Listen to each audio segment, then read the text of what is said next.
Assalamualaikum warahmatullahi wabarakatuh kepada anda semua fans Harimau Malaya. Kita berjumpa lagi di ruangan di mana kita sama-sama cari ilmu.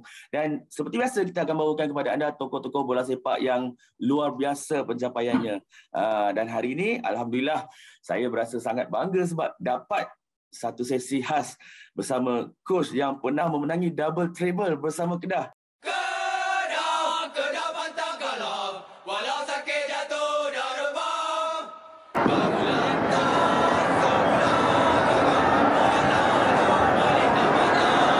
Seorang pemain yang berada di darjah 1 pada tahun 1996 masuk dari Bunyamin jadi Kedah, Iaitu coach Azraiko. Sihat coach? Alhamdulillah sihat.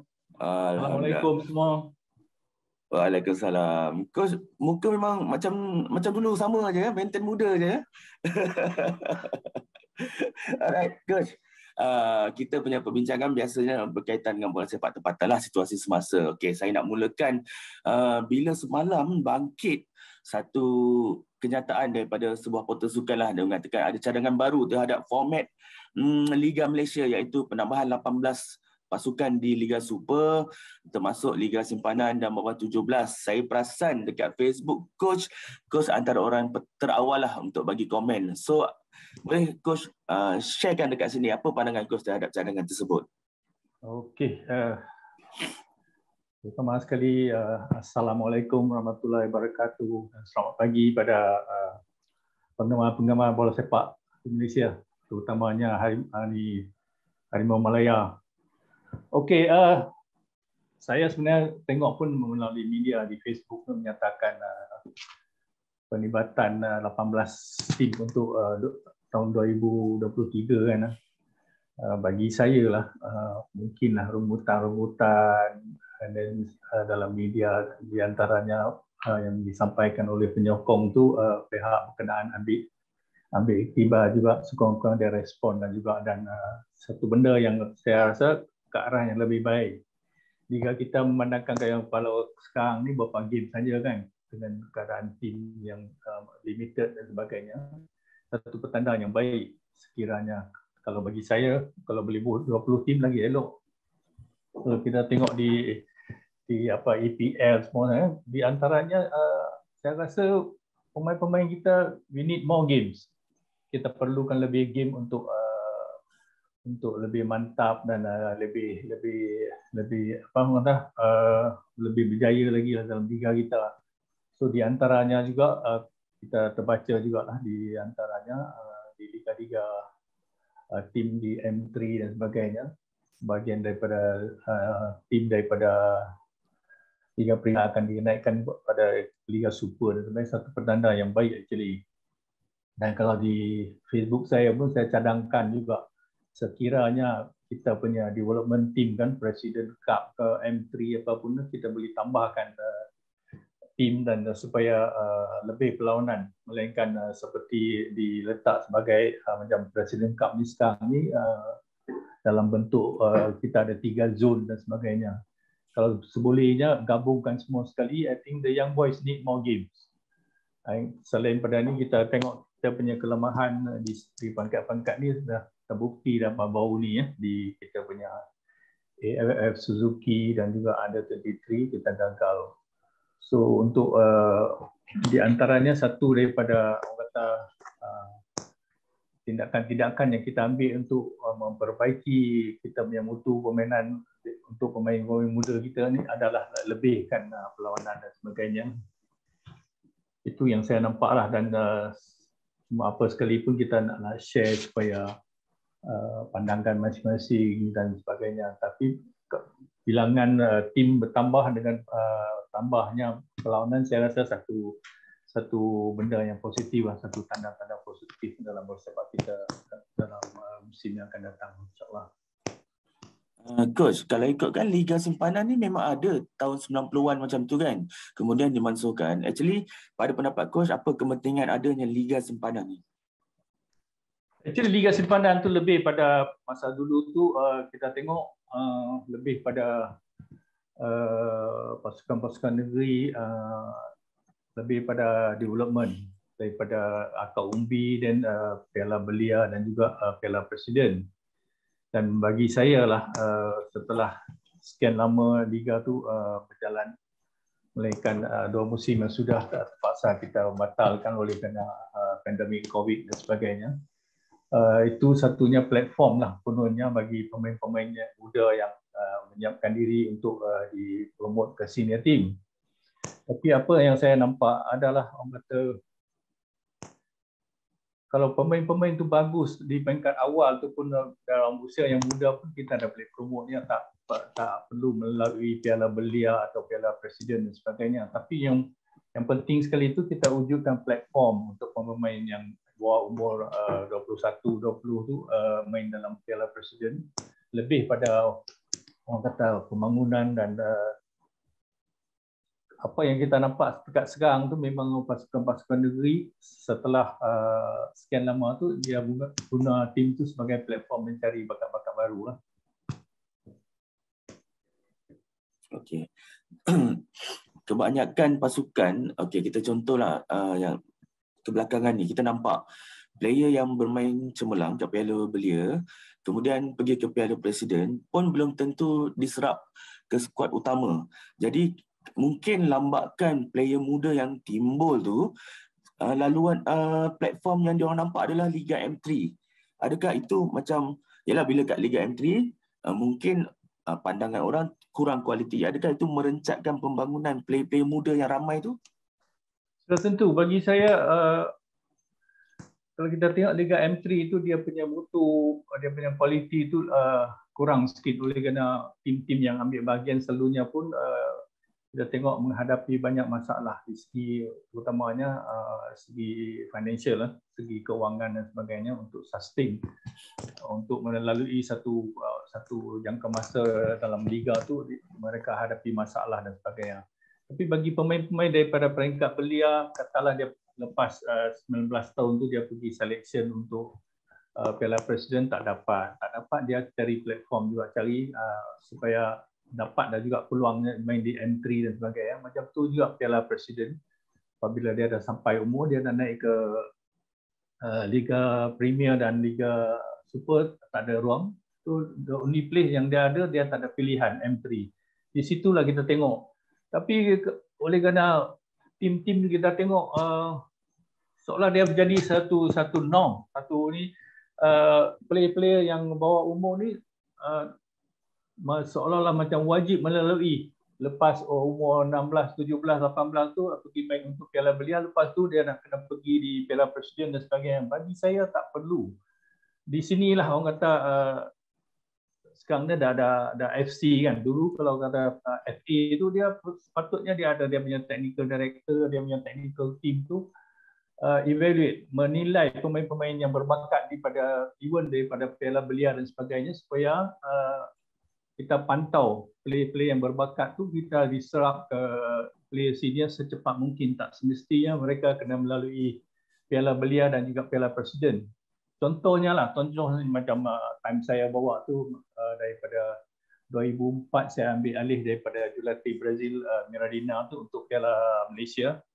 Setelah kita gagal di final dengan throw in jurat Camrong tu, kita dah wujudkan program pembangunan kita untuk jangka pendek dan juga jangka masa panjang.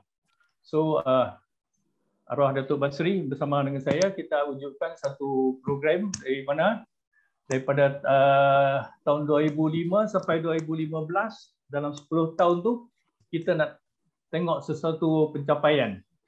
Pencapaian dalam maksudnya dalam 10 tahun tu kita nak memenangi di antaranya 3 piala yang ditandingkan tu, di antaranya 1 piala. Sekurang-kurang dalam 10 tahun tu kita nak rasa.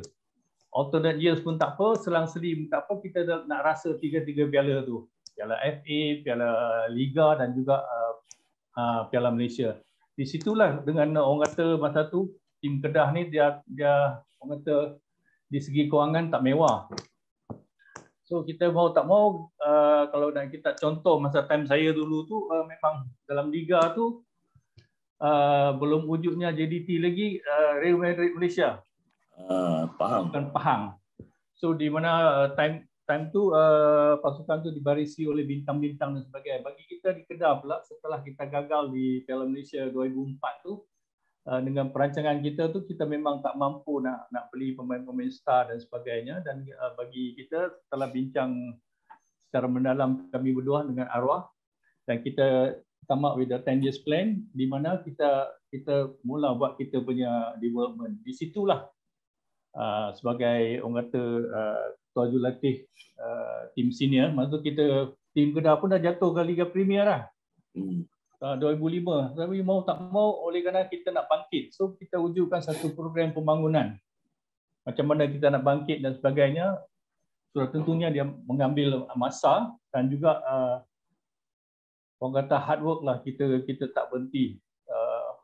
Serata tempat kita pergi tengok, bagi diri saya ni, saya banyak masuk belah-belah pendalaman, kadang ada game tu saya pergi tengok. Dan yang penting sekali itu, masa Piala Belia main di home ground, selalunya kita dengan arwah turun tengok sekali. Presiden Cup pun menyatu juga tiap hari Khamis. Oleh kerana training senior team kebetulannya kita training pagi saja. So petang tu tiap-tiap Khamis kita memang akan turun tengok tim Piala Presiden beraksi. Di situlah kita nampak, di situ kita pantau dan sebagainya. Dan di 2005 tu pun kita dapat dah kena pasti pemain-pemain yang berbakat. So dalam tahun 2005 pun dah wujud dah Karim Muhammad Zamri. Satu nama yang ketika itu budak dengan masa tu, dia umur masa tu baru 17 tahun je pun. Dah main senior team dah. Tapi cara kita bawa tu, kita promote dia di penghujung 10 minit, 15 minit dan sebagainya.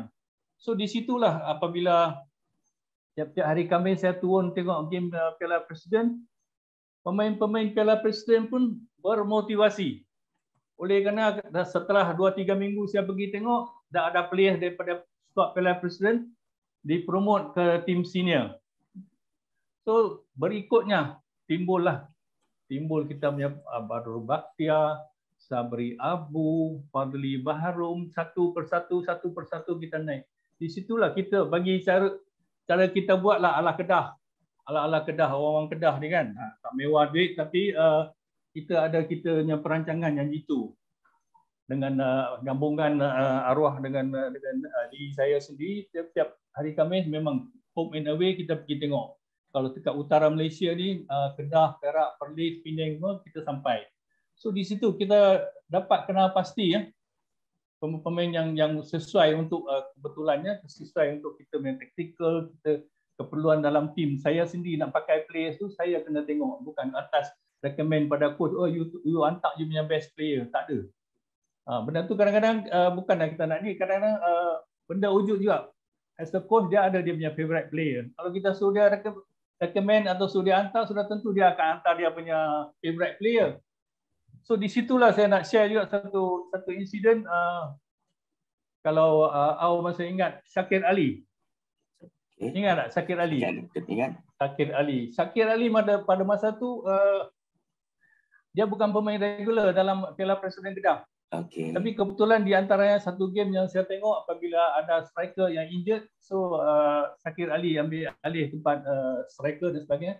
So dalam game tersebut saya nampak dengan fizikal dia, dengan teknik dia, technical yang ability yang bagus dan sebagainya. Saya tengok, budak ni dia ada lah ciri-ciri yang bagi diri saya lah, untuk seorang striker tu dia ada ciri-ciri yang tu. So seterusnya lepas game pergi jumpa head coach dia masa tu, Mak Ramli. Mak Ramli, budak ni kalau saya nak panggil naik atas training kemana boleh tak? Dia kata, tak ada masalah coach, dia ni pun bukan regular pun, kalau nak coach nak pakai ambil terus pun tak apa. So kebetulan masa tu saya ingat lagi tahun 2008 apabila masa tu kita dah lepas menang 2007 first treble tu, kita dah 2008 kita dah main AFC. So dengan keadaan jadual yang padat, local matches kita kena main, AFC kita kena main, ada dengan masalah injury, yellow card dan sebagainya. Dalam keadaan tersebut memang lepas tu Shakir Ali sedang berlatih dengan kami dan kita bawa ke Hong Kong untuk game AFC. Mau tak mau memang tak ada player dah, kita letakkan dia. Dan kebetulan dengan orang kata rezeki dia mungkin dengan peluang yang dia grab betul-betul, main dengan Kici dia boleh score.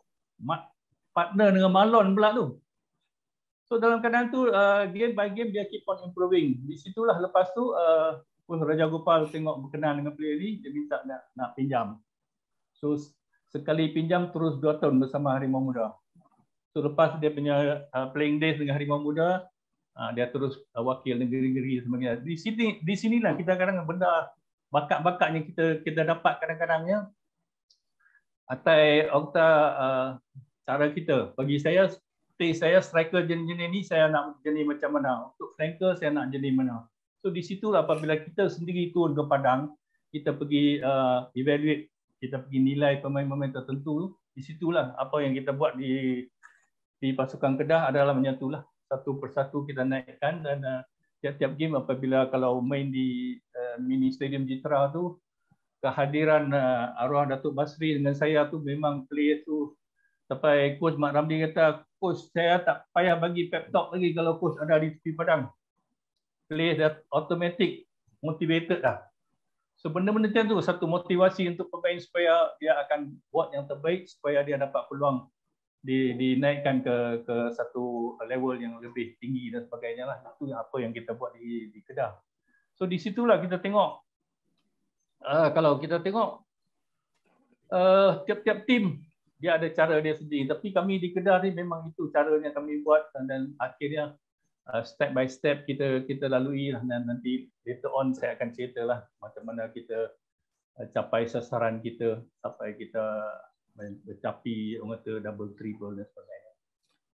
Saya seronok dengar bila coach dah start mula pasal pemain muda, tapi saya nak sentuh balik tentang tadi sebab coach dah sebut, saya nak tanya tentang Datuk Basri Akil lah. Kita tahu arwah memang tokoh bola sepak yang bukan dihormati oleh fan Kedah saja, malah satu Malaysia. Lim Tiong Kee sendiri pun kata sampai sekarang tak jumpa lagi pemimpin bola sepak yang berintegriti seperti Datuk Basri Akil.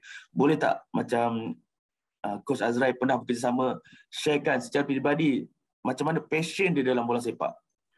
Okey, arwah Datuk Basri ni bagi saya, diri saya lah, satu karakter yang orang kata penuh dengan cetusan idea dan dia punya minat adalah pembangunan bola sepak dan sebagainya. So dalam era awal tahun 2000 tu memang dia apabila saya bersama tim tu dia banyak benda-benda research yang dia buat dan sebagainya. Selalunya lepas apa yang dia dapat tu dia akan bagi kopi pada saya dan discuss apa yang dia nampak dan sebagainya. Di situ kita start mula. Karakter dia satu karakter yang orang kata saya rasa begitu bertuah sekali lah dapat khidmat bersama arwah. Dan dengan the last period of his life saya bersama arwah sampai nafas terakhir di hospital pun masih ada di tepi dia. Satu karakter yang orang kata very sportive, fatherly figure, dan dia punya cara dia bawa, dia punya aura tu dengan player-player tempatan dan juga foreign player lah. Kalau di era saya tu macam Malon, Nelson St. Martin, Hugging, semua tu kira Hugging sampai kata, coach, I really respect this man, he is something like my father. Sampai ke level tu dia punya respect. Dan macam seperti awak bagi tahu tadi tentang Tiong Kim ada sebut tentang arwah Datuk Basri kan. Sudah tentulah masa arwah jadi manager national team dulu pun dia orang pernah menang piala dan sebagainya. Dan kebetulan pula tahun 92 dan 93 Tiong Kim mewakili pasukan Kedah. Masa tu 92-93 saya jadi penolong jurulatih pada Robert Albert. So perangai tingkah laku Tiong Kim pun saya cukup kenal.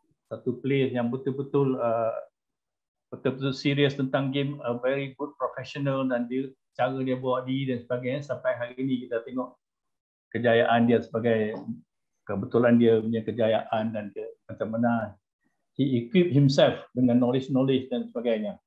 So kita nak jadi jurulatih bukan dekat kita pergi kursus saja, banyak benda lagi kita kena belajar. Dalam kursus tu kadang-kadang dia punya syllabus tu tak lengkap. So it's up to us untuk diri kita ambil seminar-seminar, bayar sendiri untuk belajar dan sebagainya. hadiri orang kata refresher course ke apa, bayar pun kita terpaksa bayar sebab kita nak belajar. So bagi diri saya sebagai jurulatih, walaupun kalau dikatakan saya ni pemain era 70-an, era otai lah. Tapi bagi saya, otai juga. Tapi bagi saya equipkan diri saya dengan ilmu-ilmu. Saya punya knowledge sport science.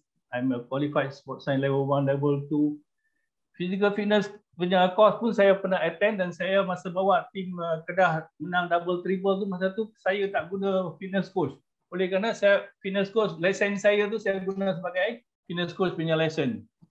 So lebih afdal seandainya kita sebagai head coach kita punya loading, kita punya intensity, kita punya fitness apa, kita tahu apa yang kita rancang tu cuma sampaikan pada assistant coach masa tu Ahmad Sobri dan dari Madin. Okey, pada hari ini kita nak buat 60-70%, you buatnya ni. Dekat game lagi 70-80%. Dekat game kita nak lower dia punya intensity supaya more time for recovery. Benda-benda ni sport knowledge kita kena ada. Sebagai seorang jurulatih, you kena tahu apa dia pre-season, apa dia dalam season training, maintenance macam mana, periodization macam mana kita nak buat, benda-benda yang tu. So di antaranya juga kebetulan masa jadi coach Harimau Muda pun attend untuk masa depan lah, konon-kononnya satu hari kalau bersara tu ingin juga nak jadi technical director. Kebetulan masa tu juga Dirat Hulier bawah anjuran AFF adakan technical director punya course. Alhamdulillah, dan kebetulan idola saya pula dapat peluang untuk hadiri kursus dia dan sebagainya. Banyak benda yang kita belajar. Ini benda-benda semua untuk bagi diri kita. Kalau sebagai pemain yang kita mungkin ada segala banyak pemain-pemain yang orang anggap legend dan sebagainya, jadi jurulatih dan sebagainya, tapi that is not good enough. You kena equip diri you dengan orang kata education yang baru-baru, sport science especially sekarang cukup penting. Kalau tak ada tu memang kalau. So sampai sekarang kita kena tahu ada segala coaches kan bawa tim banyak player sampai tak ada hari bulan. Tak ada recovery training, macam-macam lah, banyak benda yang kita dapat. So kadang-kadang kita tengok dalam kursus kadang-kadang yang dikendali oleh kita punya ni khusus kata lesson A, lesson B, lesson C apa semua tu, kadang-kadang silibus tu dalam tu silibus untuk nak dapatkan lesson. Dan yang lebih tu kita kena usaha sendiri. Hanya sport science apa semua kita kena bayar dan kita pergi ambil lesson tu, ambil dia punya sijil dan sebagainya. So benda-benda macam ni lah. Bagi saya, dan satu lagi Datuk Basri, masa dia bawa tim tu dia very conscious. Dan saya pun kebetulan apa yang saya buat tu dia dalam training explain ke dia. Hari ni kenapa saya buat ini? Kenapa? Kadang-kadang dia tanya, kenapa hari ni saya tengok macam tough sikit training ya, Datuk. Kita kena push kita punya training dalam seminggu masa tu game pada hari Sabtu. Ahad kita rest. Ada setengah tu kita buat recovery dalam pool dan sebagainya. Selain daripada tu, hari Isnin kita push pagi petang. Selasa kita push pagi petang. Rabu kita push. Mai hari Khamis kita buat pagi saja. Oleh kerana bila petang sampai hari Jumaat pagi kita tak ada training supaya players tu ada masa tidur lewat sikit dan sebagainya. Lepas hari Khamis training pagi itu, petang tu dia ada time bersama family dan time untuk recovery. Recovery dalam bentuk mental dan juga physical. Mental pertamanya bersama family, anak-anak dan sebagainya. Dan Friday tu dia boleh tidur lewat sikit. Dan bersama family, lepas solat Jumaat petang kita training. Petang Jumaat tu kita cuma light training saja dah. Oleh kerana Sabtu kita ada game, kita nak pick pada the game day. Benda-benda macam ni semua as a head coach, kita sentiasa bincang dengan kita punya manager, Abang Datuk Basri, kita bagi tahu kepada dia kenapa kita buat benda-benda itu. Dan dia nampak memang benda itu berhasil dan terbukti. Memang terbukti apa kalau kita ikut cara tu buktinya double triple lah. Betul tak? Itu lah benda-benda yang tapi Datuk Basri dia sendiri untuk dia di sini tu dia banyak baca, dia banyak apabila kita explain benda-benda macam ni dia faham. Dan satu lagi dia buatkan tugas saya lebih senang off the field. Bonding dia bersama player, cara dia jaga kebajikan pemain dan sebagainya, dan cara-cara dia deal kontrak dan macam mana, memang saya banyak benda saya belajar daripada Arwah. So di situlah you kalau dapat satu manager yang jenis macam tu, so caring and then dia adalah idea-idea yang untuk kebaikan tim dan sebagainya. Itulah di antaranya hasil lah di Kedah kalau kita tengok apa yang kita capai, dan dengan sejarah-sejarah saya rasa peminat-peminat bola sepak pun tahulah arwah dalam hidup dia. His life is football. Walaupun dah kena gantung 2 kali pun, kadang yang sedih sekali itu, yang last kali itu gantung sampai dia habis umur. Tapi perjuangan dia tetap bersama bola. So kami di Kedah ni, bagi diri saya terutamanya lah, kami masih lagi memperjuangkan bola sepak, di mana kami sentiasalah, legasi itu kami sentiasa setia untuk legasi di Kedah, legasi bola sepak arwah Datuk Basri. Antara visi yang coach dah ceritakan tadi adalah visi 10 tahun tu, dan benda tu kalau fikirkan secara logik dekat Malaysia ni, sebab kontrak coach kebanyakan setahun. Jadi untuk tim lain mungkin tak praktikal, tapi kat Kedah dia dah buktikan benda tu boleh buat kalau ada perancangan yang bagus. Pandangan coach terhadap visi 10 tahun yang macam tu, mungkin tim lain perlu buat juga ke? Memang kalau kita tengok tak praktikal pun, kalau you sign satu coach kan, you bagi dia kontrak setahun, even 2 tahun tu tidak mencukupi. Dan alhamdulillah saya untung apabila saya ambil alih daripada jurulatih Brazil tu 2005, saya dibagi kontrak 2 tahun. Lepas tu tambah lagi 2 tahun dan sebagainya. Di situlah kita boleh buat perancangan. At the same time kita boleh nilai apabila player tu setelah satu masa bersama dengan kita, terutamanya pemain muda yang kita masukkan dalam pasukan tu, dia rasa lebih confident dengan kita, dia lebih mesra dengan kita. Dan bagi saya pula, approach saya ni, saya rasa rata-rata pemain yang pernah main dengan saya tu tahulah jenis coach yang mesra alam. Saya ni dekat ke tepi ke tengah semua boleh. Ada masalah peribadi pun main kat coach, kita boleh settle. So di situlah kita, orang kata, player selesa. That's why they open themselves out. Even foreign player pun kadang-kadang dia ada masalah, dia main kat kita. Dan kita pun bincang dan terus ke arwah Datuk Basri, cuba atasi masalah yang dia orang hadapi dan sebagainya. Local dan foreign sama juga. So benda-benda macam itulah akan mengakibatkan orang kata ni.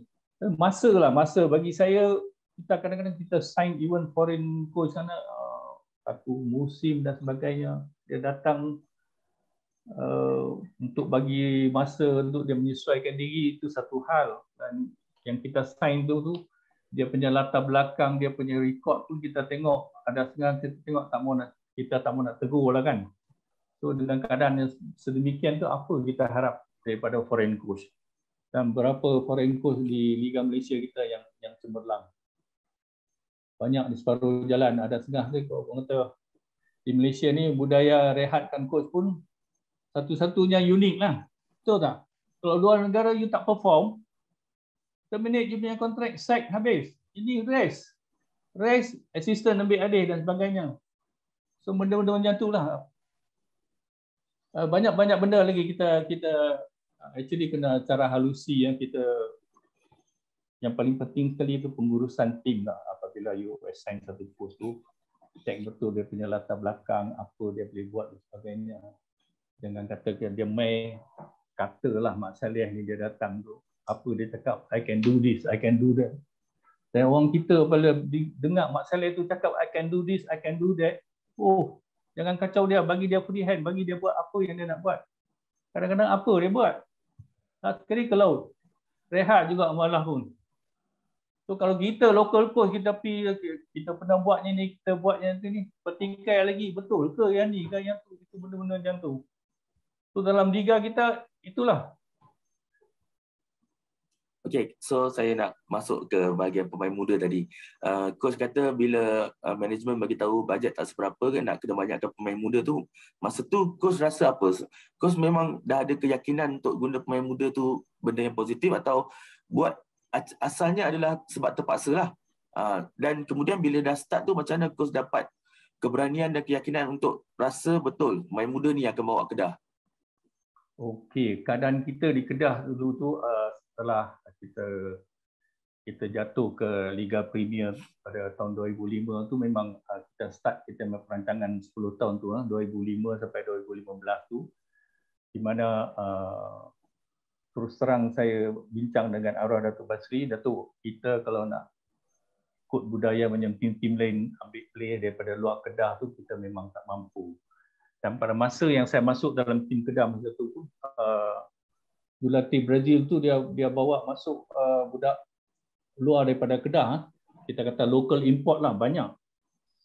So dalam keadaan kita tengok pun masa dalam liga lepas saya ambil alih tu, oleh kerana dia kontrak masih ada, kita tengok di segi performance kalau nak banding dengan player lokal pun lebih kurang. Satu lagi ada setengah memang orang kata duduk di bench saja. And then di segi gaji pula, kalau kita kena kaji local player dengan local import tu, yang local import tu dia punya gaji selalunya tinggi daripada pemain lokal kita, pemain tempatan kita, budak tempatan Kedah dan sebagainya. So dalam keadaan cadangan saya lah pada arwah, dia kata, Datuk, kita dalam keadaan ni saya berpendapat lah lebih afdal dan lebih ni sekiranya satu hari seandainya kalau kita berjaya tu, kalau pasukan kita dibarisi oleh anak jati Kedah.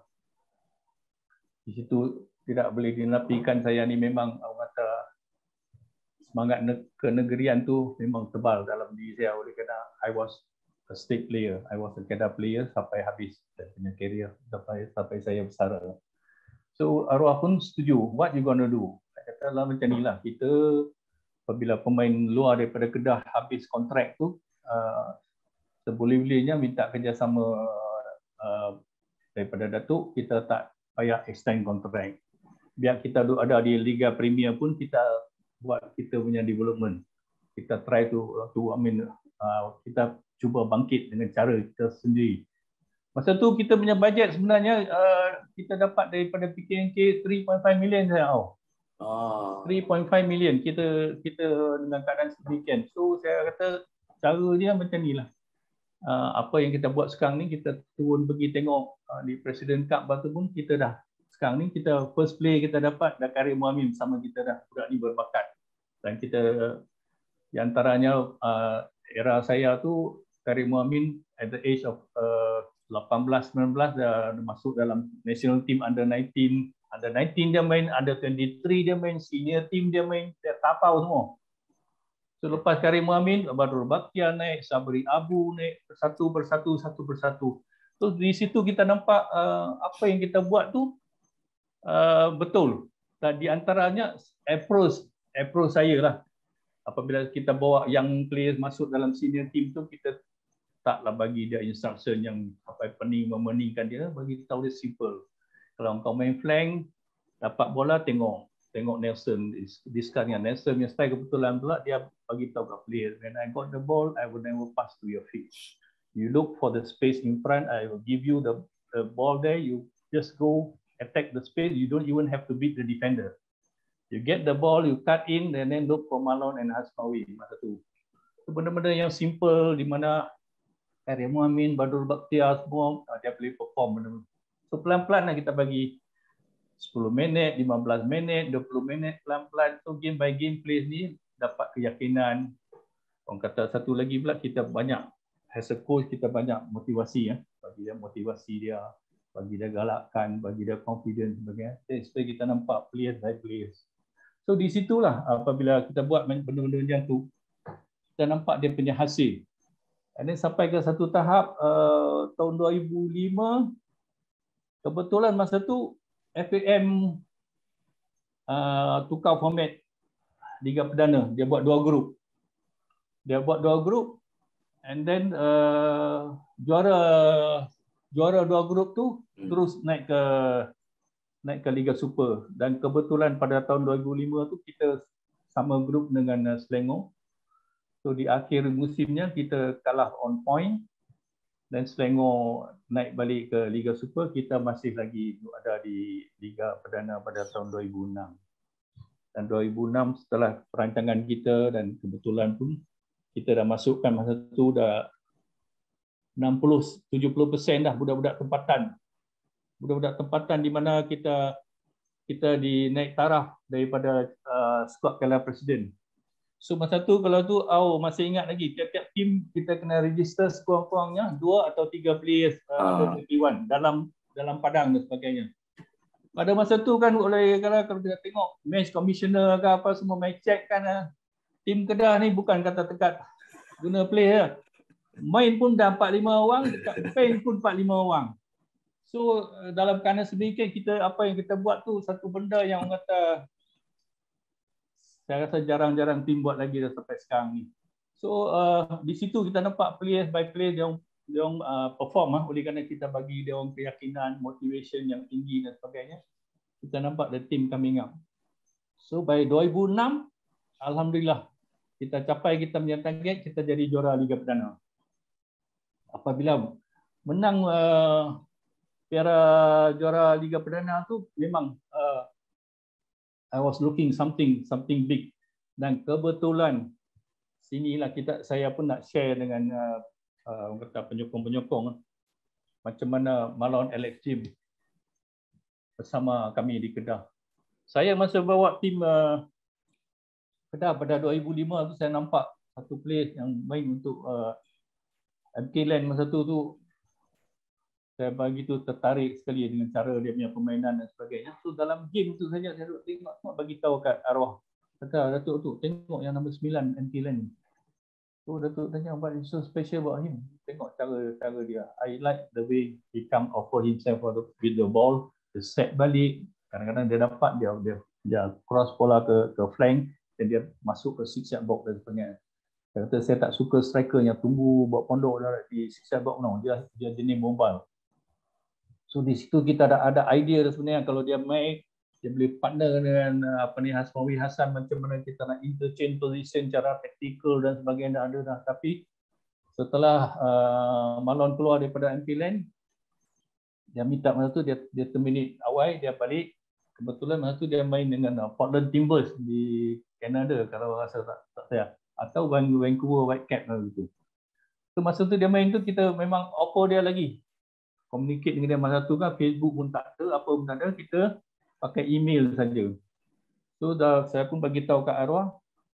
Dan kebetulan pula dia punya info semua saya dapat daripada Cornelius Bernard Haging. Dia main satu tim, satu negara. St. Vincent and the Grenadines.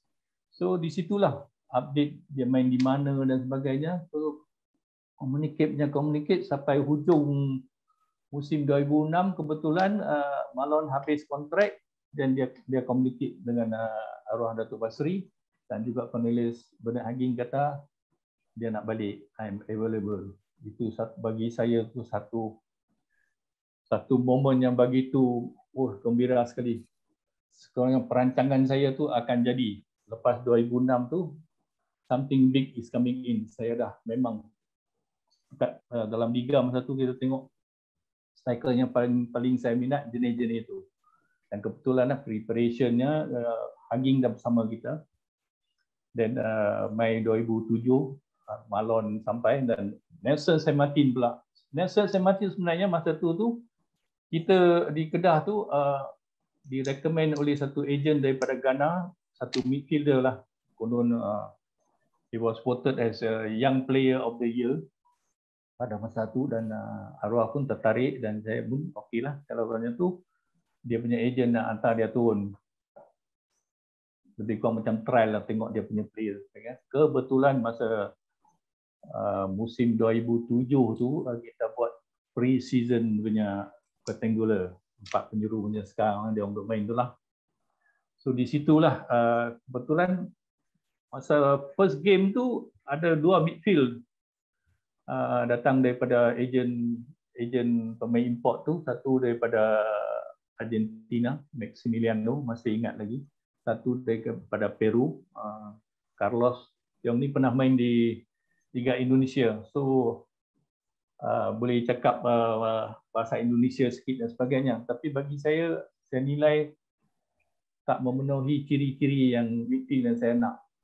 Dan termasuk juga pemain Ghana yang dikononnya best young player of the year dan sebagainya. Dia rajin, ball control semua bagus. Tapi bagi saya, oleh kerana sebagai pemain dulu pun saya main midfield. Saya suka midfield yang boleh buat killer pass. Oleh kerana masa saya main sebagai pemain Kedah dulu, sebagai midfield, kapten Kedah dulu tu, saya punya ciri-ciri saya pun saya banyak bagi killer pass dan sebagainya. Curving shot dan sebagainya. So lepas game hari pertama tu, dua pemain Argentina dan Peru tu saya rasa tak berkenan. So tanya ejen dia, ada lagi tak player seandainya you kalau nak recommend. Saya kata ada seorang lagi midfield di Kuala Lumpur. Itu kebetulan so dia hantar. Dia kata okey, esok pagi dia sampai. So pada malam second night tu Nelson Saint Martin diberi peluang untuk main second half saja. Tapi dalam second half tu 10 minit yang dia masuk tu pun dah 2-3 kali lepas yang dia bagi. Apabila nampak dia buat benda-benda macam ni yang saya nak sebagai satu midfield tu, saya rasa tertarik. So habis game tu minta bincang dengan dia punya ejen, boleh tak players ni kalau kita minta training dengan kita, bagi kita seminggu untuk kita buat keputusan dan sebagainya. So di situ pun kami buat keputusan apabila ejen pemain Ghana tu pun nak tahu keputusan sama ada kita nak ambil player dia atau tidak, dan saya terus bagi tahu kat arwah Datuk Basri that ini kita kena bincang Datuk. Dan kebetulan kami tu 4 orang, arwah Datuk Basri, Radhi Madin dan juga Ahmad Sobri, masuk saya 4 orang. So okey. Ini yang kata specialnya arwah Datuk Basri. Dia tak macam ada setengah tim dalam liga kita. Manager yang buat keputusan nak sign player mana kan. Ini tak ada. Saya demokrasi bos. Kita okey, sekarang kita ni work antara Nelson Saint Martin dengan player Ghana ni. So tanya Radhi Madin kata okey. Dia suka ciri-ciri Nelson, kebetulan Radhi Madin pun midfield kan. Dia suka ciri-ciri dia punya killer pass dan sebagainya. Mak Sobri pun setuju, saya pun setuju. So Basri kata okey, I got the message very well. Dia terus telefon ejen yang pemain Ghana tu, okey, I think your place can go back. So setelah seminggu training dengan tim Kedah tu, kita dah nampak dah bunga-bunga cara taktikal yang saya nak guna dan sebagainya. Di situlah kita mula. Dan kebetulan mulanya season 2007. In fact 2006 pun kita dah nampak dah bunga-bunga tim Kedah, anak-anak tempatan yang muda-muda ni untuk ada dalam tim dah. So di situ pun main 2007 ada juga masa tu player-player tempatan, nama-nama besar tempatan lah ingin join tim Kedah dan sebagainya. So di situ pun diundah lah, oh players ni nak join ni, players ni nak datang Kedah dan sebagainya. Dan bagi saya masih ingat lagi masa tu dalam newspaper tu reporter tanya, what do you think player ni? Saya kata bagi saya, I don't believe in stars, especially local stars lah. I believe in developing stars. So betul-betul wujudnya lepas itulah kita tengok star-star daripada Kedah masuk ke tim national team dan sebagainya. So alhamdulillah kebetulan main tim 2007 tu memang kita punya preparation dan sebagainya. Dan game by game sudah tentunya orang kata dia memerlukan orang kampung kata kerah otak tiap-tiap game dengan keadaan tim yang berlainan dan sebagainya, tactical strategies, and then penting sekali itu the team bonding, semangat tim tu getting stronger and stronger. Dan masa tu pun Mei 2006-2007 pun bajet kita masih lagi sama 3.5 million. Oleh kerana masa tu kalau kita tengok kan player-player yang kita naik daripada squad Piala Presiden tu gaji tak seberapa ya, 5-6 ribu gitu je. Pada kita dah habis belas-belas ribu pada local import dan sebagainya. Masa tu baru 5-6 ribu. So kita punya bajet by 3.5 million. We have proven that kita dah menang double treble.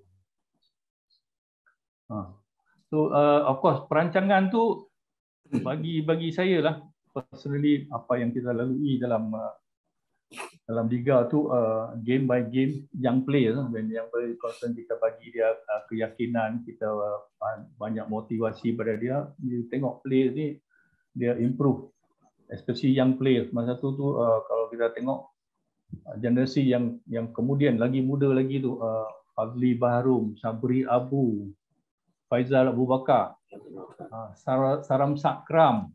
So benda-benda macam ni semua naik. Bukan ni naik national team semua. So di situlah kita tengok by the time kita menang double triple out, 85%, nearly 90% adalah anak Jati Kedah. 2007, Rosyadi Wahab masih bersama kita, Nafuzuddin masih bersama kita lagi. Lepas 2008, lepas tu dah ni. So di situlah perancangan yang orang kata betul-betul rapi dan dengan hala tuju yang kita nak tu kita very well planned, dan kebetulan alhamdulillah kita masa 2007-2008 tu memang dia tak ada isu-isu apa semualah, dan kebetulan hujung musim tu kan ya, kita rasa bangga sekali adalah orang kata anugerah bola sepak tu kan, boleh kata majoriti ditapau oleh kita lah, satu benda yang orang kata kita rasa begitu bangga sekali. Coach, saya nak minta coach share sikit sebab saya ingat balik lagi masa first time saya nampak Karim Mohamed dekat live TV tu, saya memang terkejut, teruja gila, dan saya ingatkan Datuk Azbul Awang arwah salah sebut dia 17 tahun sebab saya tak percaya takkan 17 tahun macam ni. Saya 2-3 hari tu saya akan cari berita untuk tahu betul tak dia 17 tahun sebab memang luar biasa. Dan lepas tu pula Badrul Batia semua 18-19 coach dah bawa. Dia pada usia tu mesti dia ada rasa takut, rasa gentar nak berhadapan dengan players senior. Dan juga pemain-pemain muda ni kadang-kadang yelah darah panas kan, asyik nak bergaduh je. Coach punya pendekatan untuk handle player muda ni macam mana? Masalah-masalah yang selalu diorang ada apa? Okey. Pengalaman bersama pemain muda bukan dia kata semua yang saya masuk tu dalam game tu dia meletup, tak ada. Macam contoh yang paling ni Badrul Bakhtiar, kita punya legend daripada Kedah ni.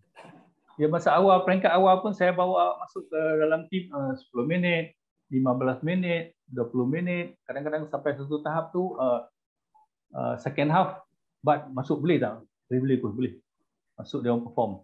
Dan kebetulan di antaranya satu game saya masih ingat lagi, stadium Darul Aman tu under repair, grandstand. So game bersama dengan Terengganu tu kita main di City Stadium Penang. So saya pun sebagai jurulatih kita tengok kita letak dia a few minutes, so dia boleh perform satu half dia dah okey. Lepas tu kebetulan pada game Terengganu tu saya nak try dia first 11, nak tengok macam mana. Bagi tahu kat dia awal ni next game ni but nanti coach nak bagi try main first 11 boleh. Okey tak? Okey. Kita bagilah arahan tertentu. Rupanya budak kan dia tanya dia kata okey. Dia pun kata rasa okey. Dia masuk dengan kebetulan City Stadium tu kan kecil. Dengan penyokong waktu tu, penyokong Kedah tu jangan cakap lah kalau memang full house. City Stadium pun tak besar mana, dengan dia duduk tepi-tepi tu dengan hiuk pekuk dengan sorakan dan sebagainya. Kebetulan ada setengah tu masa di Stadium Dalaman tu mungkin jauh sikit tak nampak, dia duduk di tepi dengan dia punya kecil, kurus dan sebagainya, dan dia gemuruh, dia kontrol bola pun kecil. Mulalah komen-komen ni, Coach Azrai dia bawa mana punya darai tu, mana punya ni sebagai macam-macam. So kawan tu dah memang kelabah. So saya tengok budak ni tak boleh settle down. So ada break pasal injury pun panggil dia main. But okey dah. Dia kata masa warm up semua okey pun, saya semua okey, tapi main masuk dalam game tiba-tiba saya gemuruh pun. Tu tengok dia pun tangan dia semua okey, menggetar. So dia okey, you go on another 10 minutes. Dia tak mau lah kata tarik bat tu, ambil take your time, try to settle down, main simple passes dan sebagainya. Lepas tu coach tarik keluar. So tariklah dia keluar.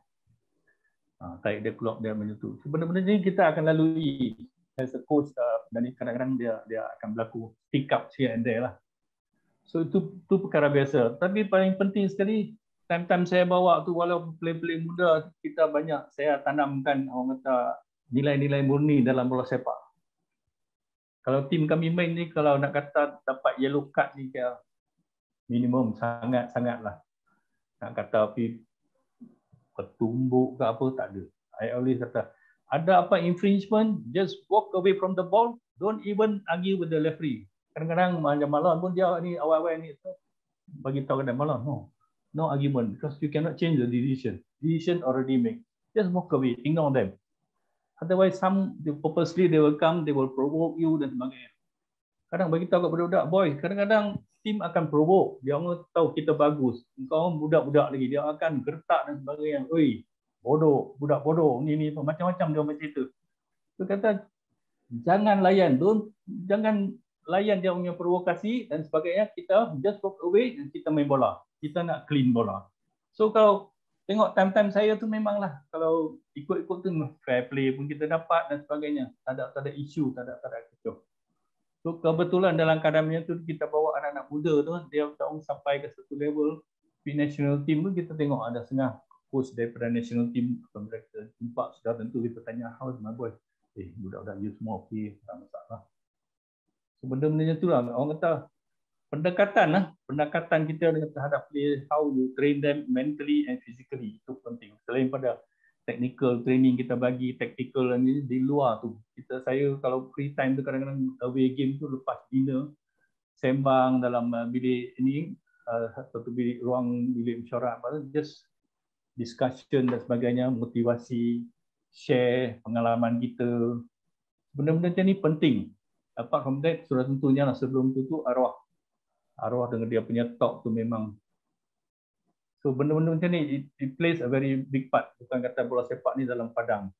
Kita nak satu tim kita ni, apa yang kita main, apa yang akhlak kita lah. Pendek kata ayat satu word tu akhlak dalam padang tu kena ada lah. So bagi saya macam itulah. To be a champion, you must play like a champion. Okay, Coach. Saya ada tengok temu ramah Coach dengan satu channel lain juga. Okay. Coach ceritakan yang Coach terkilat juga sebenarnya nak dapat peluang sebagai Coach Kedah tu sebenarnya dah tunggu lama. Sekarang pun kita tengok sebenarnya kalau Coach muda contoh Nafuzizin, Coach muda ni sebenarnya bawa banyak idea fresh juga kepada Liga. Jadi selain daripada pemain muda, mungkin sampai masanya juga bola sepak kita untuk gunakan coach-coach muda juga. Bukan maksudnya coach yang sama, tukar-tukar pasukan, berulang gitu saja. Mungkin orang baru akan bawa idea baru juga untuk Liga. Coach punya pandangan? Saya setuju sangat. Oleh kerana pengalaman saya lah. Masa saya bawa tim pun ada setengah player tu orang kata junior daripada saya lah. Kalau yang angkatan saya tu masih aktif lagi tu Irfan Bakti dan a few otai-otai yang ada besar dan sebagainya. Apa yang kita nampak tu bukan kita nak bukan nak hypekan sesiapa. Bagi kita you main di era tahun mana tak kisah. Yang paling penting tu kalau you nak bawa tim sebagai jurulatih dalam liga kompetitif, you must upgrade yourself with all the knowledge. You kena upgrade diri you, update knowledge, attend seminar, banyak membaca dan sebagainya supaya you tahu perkembangan bola sepak moden semasa dan sebagainya. Dan di segi sport science tu memang wajib. Tapi kalau kita tengok ada setengah memang coach-coach otai tu memang dia orang tak ada sport science. Itu berlainan. Saya rasa lah masa time saya main tu, jurulatih dulu tu memang kita tak ada sport science. So apa yang dia orang ada setengah clear kita macam era-era saya tu apabila jadi jurulatih, apa yang kita kena dilatih oleh jurulatih itu kita akan bawa cara macam tu dan sebagainya. Without even taking into consideration sport science, orang kata yang paling penting bukan training ni bukan dekat lanyak-lanyak ni, dalam lanyak tu you kena ada allocate dia orang recovery in the sense that banyak latihan-latihan yang orang tahu recovery training dan sebagainya. Sebenarnya sport science is very very important. Yang merangkumi semua aspek dalam bola sepak kita kena tahu dengan benda-benda yang tu lah. So apa yang saya nampak tu macam jurulatih muda yang generasi baru ni macam Nafuzizin, PDRM, Ruzaimi and a few lah. Kita nampak oleh kerana orang kata mereka equip di mereka dengan cara-cara moden dan sebagainya, itu satu petanda yang baik. Tapi nasihat saya pada coaches lah, especially ex-players, selain pada ambil kursus yang dianjur oleh FAM atau AFC, kita kena ada inisiatif ambil sport science. Sport science you kena bayar, lalu MSN you go for the course. Di situ banyak benda you akan belajar. So di situ you upgrade diri you dan you akan tahu apa dia bola sepak dan sebagainya. Secara saintifik itu penting. Okey, saya nak balik kepada format liga yang dicadangkan. Sebelum ni Coach Azrai pun pernah bersuara tentang pemain import. Dan saya percaya Coach macam tak bersetuju dengan 5 import yang dilihat sebagai lebih daripada keperluan. Jadi kalau Coach boleh ulas balik tentang perkara tu. Okey, banyak kali lah media tanya saya tentang apa pendapat saya. Bagi saya ni, apa yang saya nak tegur sini ni demi bola sepak pasukan kebangsaan kita, demi bola sepak Malaysia. Liga kita itu satu hal. Liga tu is something like a business dan sebagainya. Tapi bagi diri kita lah, kita yang orang kata penggemar bola sepak di Malaysia, penyokong-penyokong, apa yang kita nampak, bola sepak walaupun it's a game, tapi bola sepak kita adalah maruah kita. Macam baru ni dua temasya yang kita pergi, AFF Suzuki kita kecundang, dan Under 23 tu dengan Laos kita home and away, kita kalah. Bayangkan di mana letak muka kita. So di situlah kita rasanya benda ni berlaku oleh kerana di antaranya faktor-faktor yang menyumbang adalah liga kita. Bayangkan 5 import, setengah daripada tim lah. Dan kebetulan semua tim, kalau tak percaya boleh kata 90% lah tim semua, dia punya striker semua tenaga import. Yang nak masuk kita punya striker tempatan pun mungkin sebagai substitute kan di penghujung-penghujung dan sebagainya. Itu tak termasuk pemain neutralisasi lagi. So di situlah kita tengok di mana ada ruang untuk pemain tempatan kita. Yalah ada setengah tahun pemain tempatan tak fight dan sebagainya. Nak fight macam mana? Ada setengah tim juga walaupun ambil import tu tak terah mana pun. Tapi nak letak juga. Jadi terjejas. Tu main open window ni tengok beberapa bulan 5 ni adalah tim nak tukar dan sebagainya. So satu, you're wasting a lot of money dengan gaji dia orang yang lumayan nak terminate tu satu hal lagi, nak bayar mempasan satu hal lagi, itu semua dia kena pasti. Dan satu lagi bagi saya lebih penting kan peluang-peluang untuk pemain tempatan kita beraksi itu dalam banyak-banyak posisi itu, di antaranya penyerang. Kalau kita tengok kejayaan national team kita sampai sekarang, the last saya rasa Dato' Ong Kim Si bawa SEA Games 2011 menang, kita jadi juara kan. Masa tu ada import tak liga kita? Ya, kita tak ada import. Ada. Itu buktinya. 2009, 2010, 2011 tak ada import. Sekurang kan kita di area-area SEA Games ni pun tak okey lah. Kan? Di antaranya lah benda-benda yang menyumbang lah. Bagi kita sampai masa lah kita kena kata fikir cara halusi, dan saya pun haraplah orang-orang yang orang kata dalam bidang bola sepak ni yang dilatih kat X-Play atau apa menyuarakan kita untuk demi bola sepak negara, bukan untuk demi diri kita dan sebagainya, demi maruah bola sepak negara kita. Saya tengok Coach, banyak yang berlega dekat media sosial sekarang ni, orang mula mempertikaikan lah. Yelah, bukan setakat format tu je yang perlu diperkasakan, tapi FAM sendiri sebenarnya perlu konsisten dalam setiap keputusan yang diambil. Sebagai contoh dalam kes Perak FC, PAFA digantung 6 bulan, dan sebelum tu pun Perak tak hantar tim untuk Piala Presiden, Piala Belia, tapi mereka masih dimenangkan pemain. Dan dalam masa yang sama pula, kita baru dengar untuk tahun ni pun Perak belum bayar gaji lagi player, 2 bulan tunggak. Jadi tak ada konsistensi keputusan daripada badan yang menjaga liga tu. Orang pertikaikan macam mana yang nak perkasakan liga kalau orang yang memperkasakan itu pun tak konsisten. Ada komen tak Coach tentang ni? Apa yang berlaku tu orang kata kita tak boleh selindung. Kan? Api itu kita tak boleh bungkus dengan kertas. Kan? Lambat laun orang akan tahu. Tapi yang paling aneh sekali itu, macam mana pada peringkat awalnya licensing lah bagi saya, daripada peringkat awal apabila kita nak swastakan tim-tim semua ni kan, licensing dengan masalah gaji ada setengah tim bukan Ada setengah Perak, ada setengah cara senyap-senyap pun ada juga. Dan licensing daripada kita katalah privatization tu daripada structure dia itself. CEO dia tu macam mana, jawatan dia macam mana, full time ke, dia boleh sandang apa-apa jawatan dalam FA ke, technical director macam mana, kelulusan dia dan sebagainya. Tak ada kan check cara thoroughly, cara teliti lah benda-benda ni supaya dia punya submission tu semua complete baru kita kasih dia lesen dan sebagainya. Apa keperluan ni tak ada.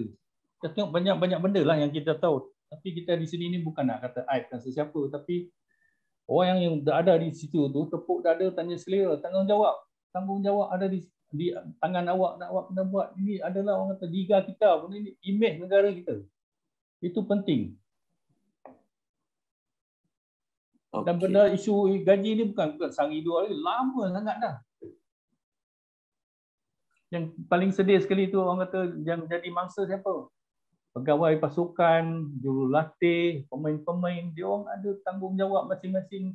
Dia orang nak sara family, anak isteri dan sebagainya, kita kena fikir.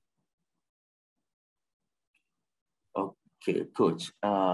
Selepas dah sembang pasal format pertandingan, saya nak tengok juga mentaliti permainan budaya bola sepak kat Malaysia ni. Macam yang ditimbulkan oleh TMJ, Tunku, anti-football. Dia bukan baru tapi dah lama. Tapi seolah-olah macam dah jadi kebiasaan. Dah jadi macam a part of tactical pula. Bila ada shoot, keeper akan pengsan kejap 2-3 minit. Bola keluar, player akan injured. Ada sampai 2-3 orang sekali sama-sama jatuh pun ada. Coach, pandang kesan buruk untuk budaya anti-football ni macam mana, Coach?